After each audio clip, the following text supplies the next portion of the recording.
नमस्कार. आयच्या हिडोनात तुमकां सगळ्याक येवकार. आज आमचे असे गेस्ट आसात जे वादांक बी सांपडटले अशें केन्नाय दिसनाशिल्लें, but they are in the eye of the storm. आनी why and whether that storm is real or it is just a fiction. आमचे बरोबर आज आसात दृष्टीचे CEO G. Ravi Shankar. So welcome to the show. Thank you very much. You are in the business of saving lives. From when did you start upsetting lives? Because right now, if you see the environment, suddenly everybody is upset with you. Why and how do you put forth your case? Well, to be frank with you, I think only a few leaders are upset with us, and I don't know who they are, in all honesty.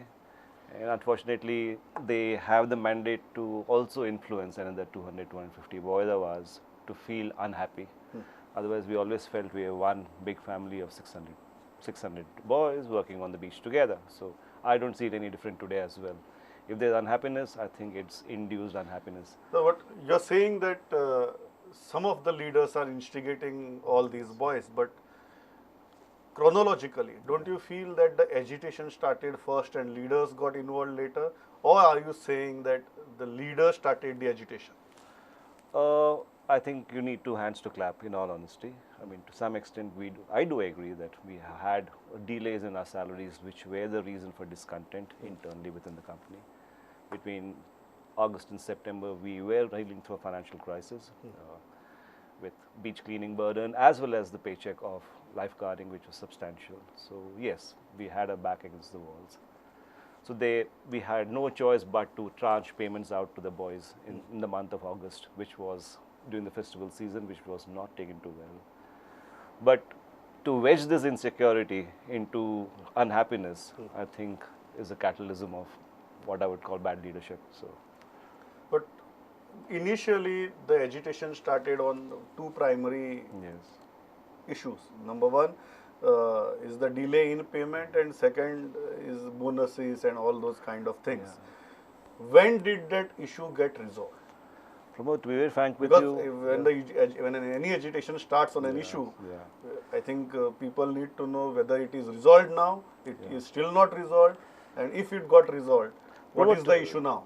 Actually, if you look at taking the word back from you as chronology, the day the boys were actually unhappy was the 10th of October, where a few of them, 15 to 20, 30 boys from the beach came out to the tower and said, we are putting our life rings down, we need our salaries paid.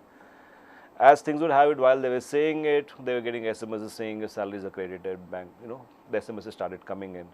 So the first reason, the primary reason that they were concerned was salary will get delayed was not happening, And however, by the afternoon, they realized that the only two things they were asking for was salaries, which was already been paid, as they were standing in a group of 40, 50 of them.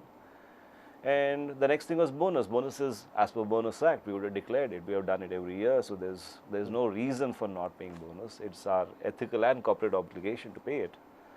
So bonus announcements were not done because they're pending finalization of accounts.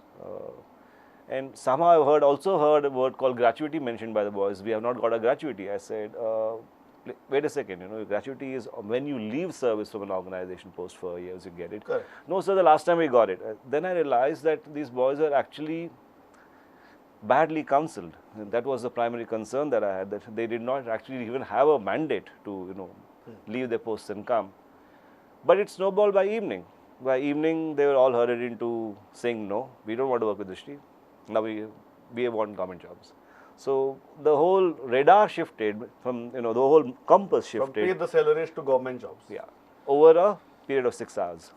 How fair is that demand of government jobs? If you look at it from your existing point of operation, how fair is that demand? And one more thing that I want to ask you is, if I remember correctly, before Drishti got involved, yes, I think government had hired some lifeguards, and you had to initially work with them. Yes, yeah. So what happens when government hires lifeguards? So if you can shed some light over it. So I will not throw light on how government operates essential services. This is a service that is specialized. It requires quick response. It requires discipline. The core of the industries, the life-saving business, is built on discipline.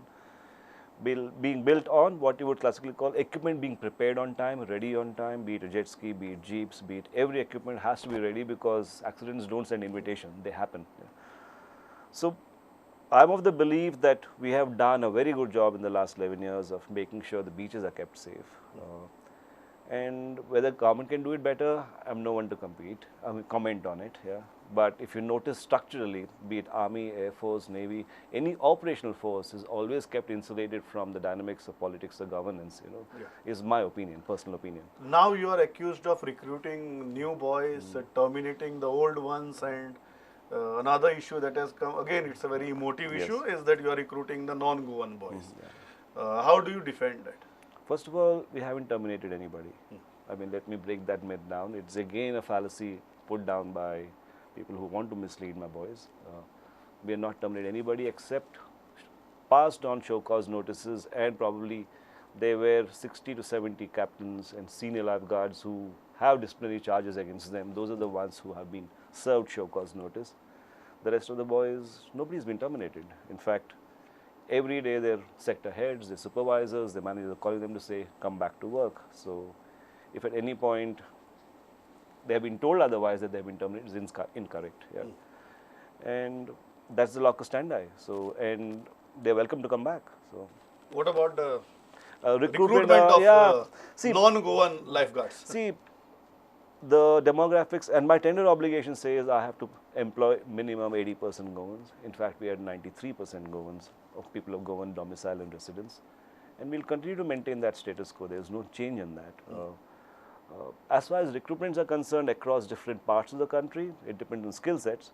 At this point in time, there's a lot of noise being created that non-Goans are recruited. Actually, the reality is that of the 19 who are being trained right now in Ponda, 16 are Goans. 3 boys are from Karwar. The remaining 16 are Goans here.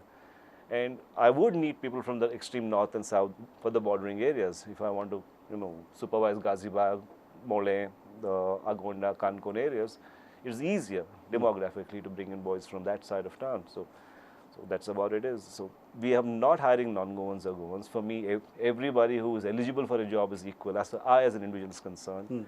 And we'll honor the tender obligations, making sure that minimum 80% is staffed by Goans itself. There's no disconnect there.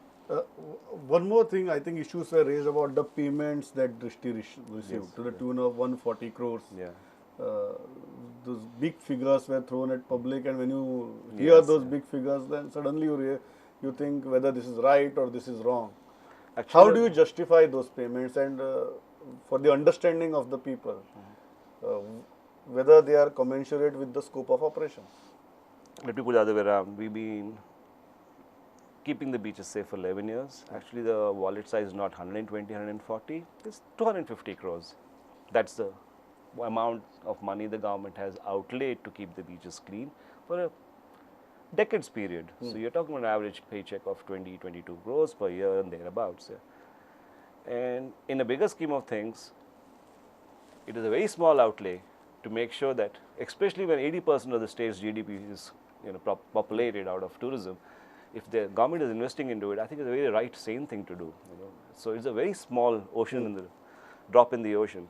So the 100, 120 crore figures that are touted is over a life cycle of 5 years. So each year I'm getting 20 crores, out of which almost 65% goes as payroll.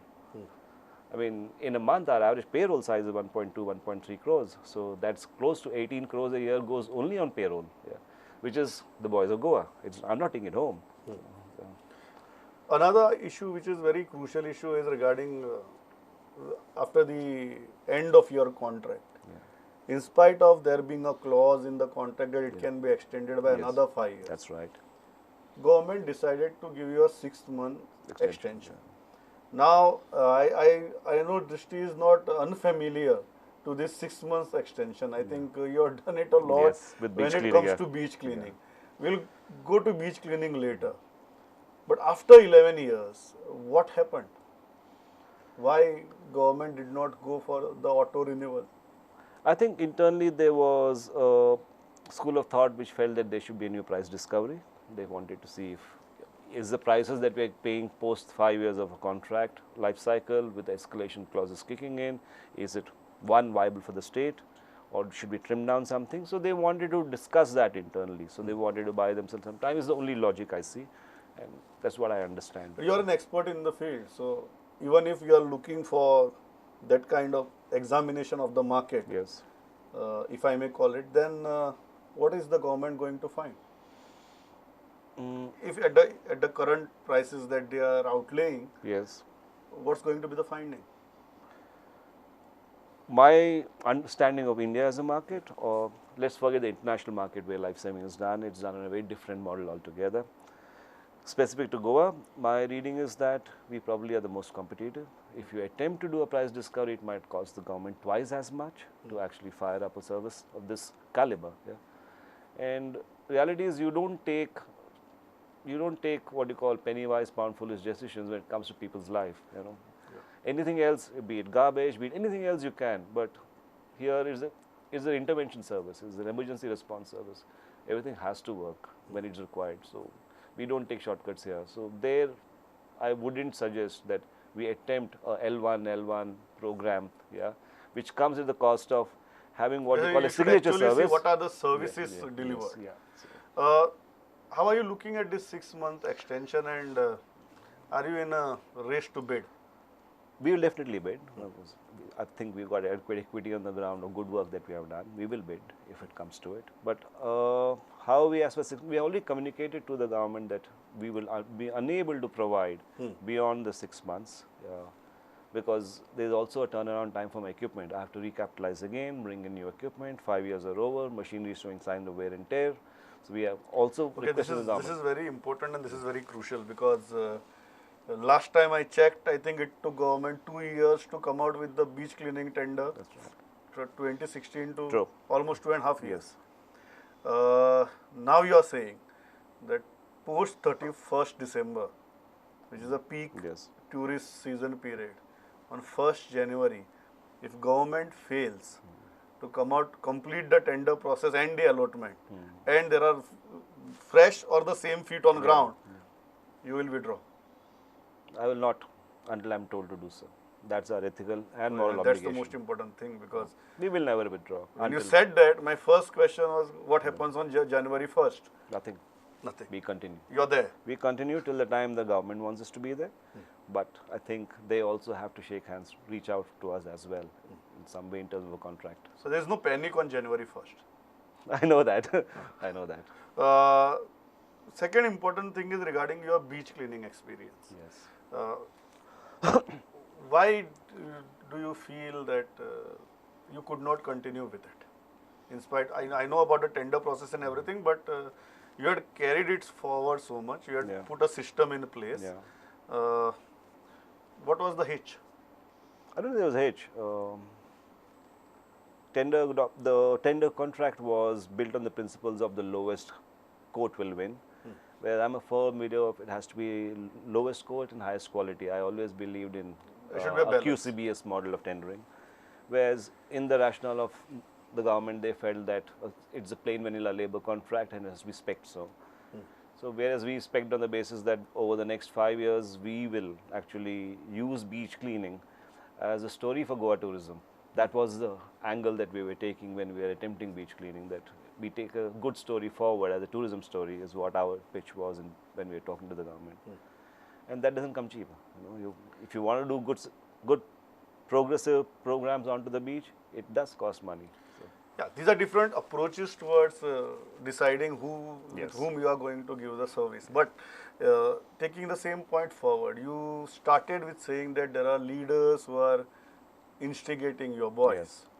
And then if I just connect the dots and create a chain of events, do you feel, and I will ask you this way, I know it's very difficult for you to reply on that, but I want you to be very open and frank. There is a deliberate attempt to push Drishti out. I mean, the few leaders who have come and spoken in public have very clearly said that in as many words, that we want Drishti out and this should become a government contract. They have clearly said bigger than that. I am saying that even from a government side, it looks like there is a consistent effort that rather than taking one approach, which can be benefiting state immensely as a model, taking the typical L1 kind of an approach. Do you think there is a systemic bias against you guys now? I'm not too sure. I mean, my reading of it is that it's a balance between what is a sound judgment to do vis-a-vis what you call you play with ballot politics. So the balance needs to be played out. And me being a businessman and a business professional, I don't understand the nuances of politics too well. But from what I understand, I think But you can always feel the systemic bias. Do yes. you feel that? What I feel is there's a systemic interest in keeping us unsettled. Yeah. Yeah, that but we shouldn't get too comfortable in Goa is what at times I feel. That there is a consistent approach towards that. Yeah. Same thing, taking the same point forward is about the payments to you. You delayed the payments in August, September, but that was, I think, also an account that you did not receive the payments from the government. Yeah. So what was the situation there? What was the outstanding from the government? And how did you eventually manage to pay? To be frank with you, we have, from the highest office in the state, we have always found a very supportive ear. They have always been, what you call empathetic to our concern. I mean, state also has its own limitation on what it's got at that point in time, and Treasury at times has been a little stretched at the last quarter, and yes, but at any time when we were having a back against the wall, the CM's office or the Chief Secretary would pick up the phone and make sure that our money reaches our accounts in time for us to pay salaries. That proactiveness I've always seen, that level of concern. Yeah. But the reality is that on an average we have 10 crores as a rolling account kept With the government. With the government. Very frankly, how are you managing the operations right now? So many people are participating in the strikes and so many things. But ultimately, as you said, you cannot leave the beaches unmanned. No, we don't. Yeah. Because if a loss of a life is a loss of a life. Yeah, it is. Yeah. How are you managing?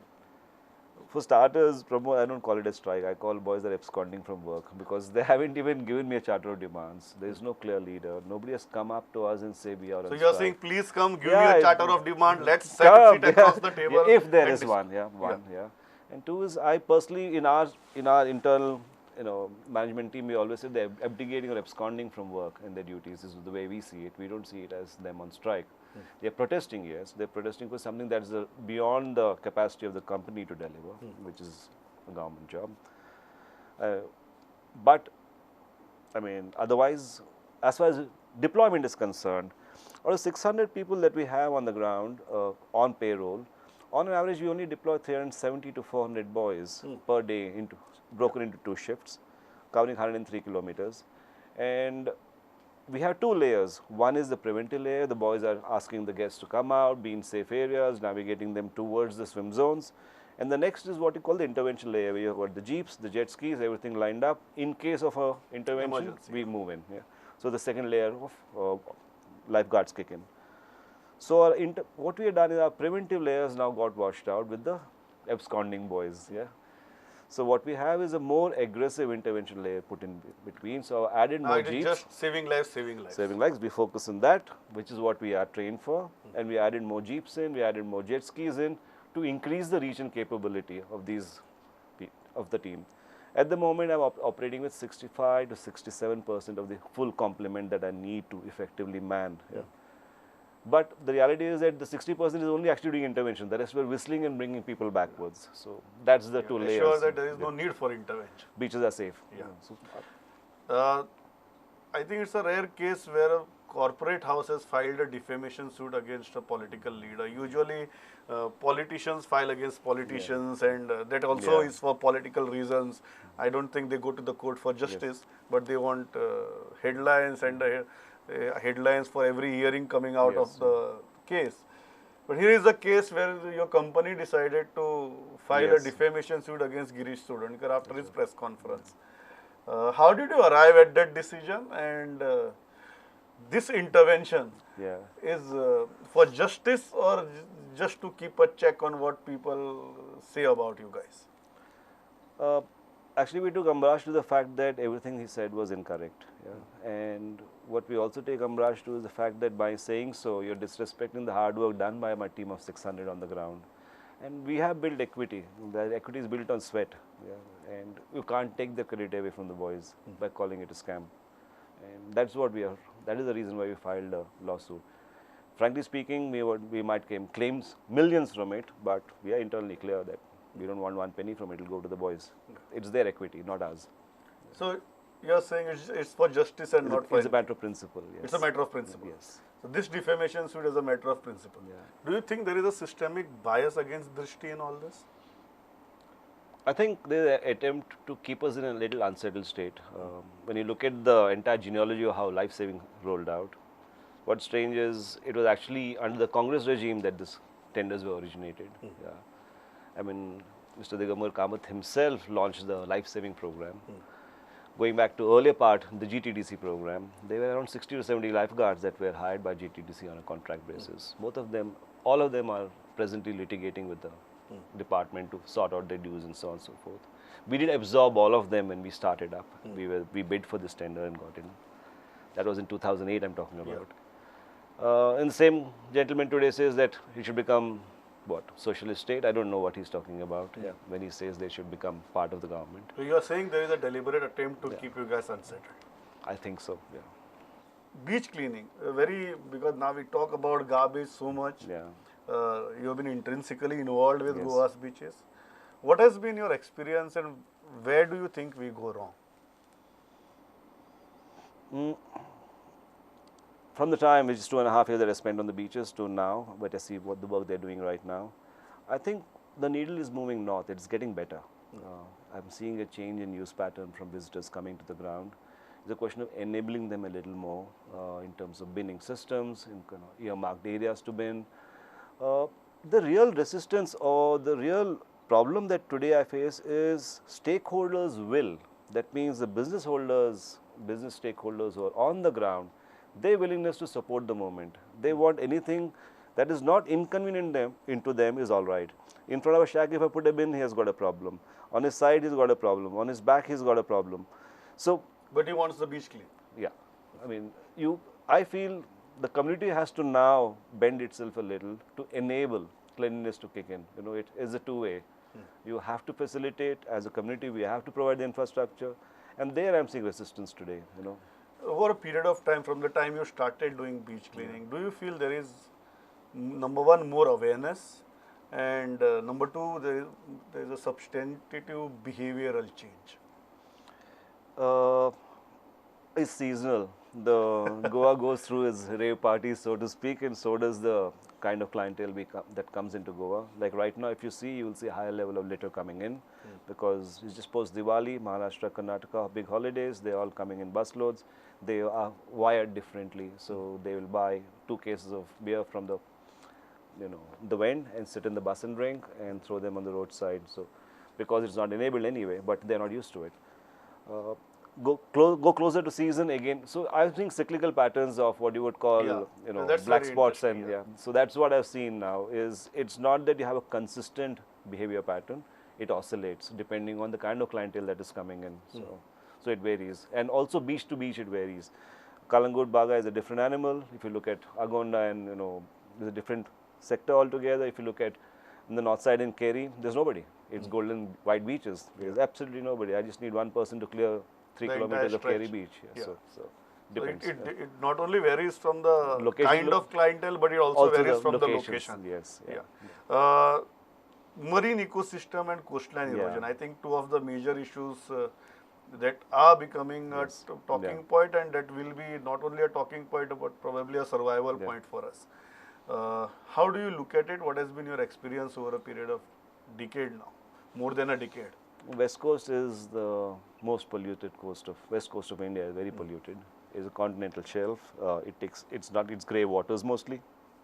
We're seeing a huge degradation in marine ecosystem happening along the coastline. We also are seeing a huge, great level of sand erosion that's kicked in. Over the last 4 years alone that I've seen, I'm seeing 1.5 meter difference in water level heights in certain beach locations. And unless we have what I would call practices kicking in very fast or regulatories kicking in very fast, nature needs just a little chance to survive, but we have to give it that chance, and I don't see that happening very soon. We are actually increasing our carrying capacity across every location. If you look at the entire, what you call the the channel belts of Dona Paula, Zuari, all of them is just one layer of debris floating there. Dolphins, they keep coming up. My boys are trained for animal rescue, so we do rescue, sea mammals across. So dolphins, etc., are caught with nets. Turtles are caught with nets. Some of them are swallowed plastic. So yeah, the coastal zone is very, very threatened at the moment.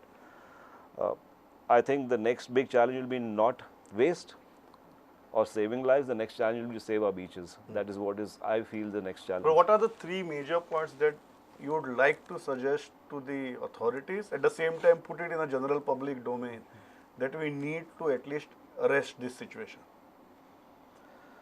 On the sand erosion side, I think time has come where we do not take so much of footprints down to the beach. You will have to go up a little. That means in a belt like Baga to Sinkarium, which has got 160, 170 shacks, in reality should come down to around 80 shacks. That's what should happen. Yes, they can be high value shacks. You will have to start moving your commerce back from the beach. That has to happen. There's no way around it. Otherwise, in next season, I think a few shacks will see water inside them. Yeah, in high tides is the way I see it. Maybe this season, in fact. Yeah. The next thing which is critical is that the adequate studies being done on sand dunes, the adequate study being done on restoration of sand dunes, what vegetation can grow there. Time has come where you just have to close your eyes, don't give any shack allotments. If they're meant as sand dunes, they're meant for restorations, fire the forestation program into those areas. Those are the only, holding grounds for us. They have to become temples for us. I mean, the second thing I see. And the third one that I see is, I think a lot of what you would call intervention and training has to go into the unorganized fishing sector. They're the ones who are dropping ghost nets, working with, what you would call adulterated fuel. What their emission standards are is beyond the purview of anybody to check. So if we can have some awareness program firing in at least, into that level of operations across every, fishing harbor, start talking about it. They're aware of it, not that. So. But every year they have migrant population that comes as labor and goes, so they don't understand that if I chuck this net. So we need SOPs for our unorganized fishing sector. That's right. Yeah. So thank you for coming. I hope you guys save many more lives, and thank you very much. The unsettled issues become settled very soon. Pleasure talking to you. Likewise.